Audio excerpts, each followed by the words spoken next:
বিগত মেয়র সাহেবেরা যেভাবে মিনিমাইজ করে, হ্যাঁ, এবং 2020-এর নীতিমালা অনুসরণ করে যে প্ল্যানগুলো দিয়েছে, আমরা সেটাই দাবি করতেছি।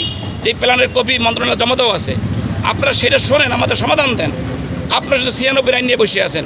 96 আইন 29 বছরের পুরাতন আইন, সেটা এখন চলবে কেন? বরিশাল শহরের রাস্তা ছোটো ছোটো রাস্তা, এখন এখানে 35 ফুট রাস্তা আমরা কোথায় পাবো? আপনারাই বলেন। জনগণের কাছে আমার প্রশ্ন, আমাদের প্রশ্ন যে বরিশাল শহরে 35 ফুট রাস্তা কয়টা আছে? আমাদের 1200-এর অধিক প্ল্যান এখানে আটকা, এবং এখানে এই প্ল্যানগুলো দিলে বরিশাল সিটি কর্পোরেশন রেভিনিউ পায় 10 কোটি টাকার উপরে, সেটাও তারা নিচ্ছে না। আর আমাদের সকলের রুটিতে আঘাত করতেছে।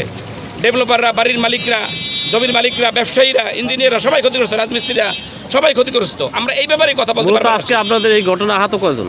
আমাদের এই ঘটনায় আহত একজন মেডিকেলে ভর্তি, শাহ আলম করে একজন ইঞ্জিনিয়ার শাহ আলম, উনি একটা প্রতিষ্ঠানের মালিক। আচ্ছা, উনি জাহানার কনসাল্টের মালিক, উনি মেডিকেলে ভর্তি আছে।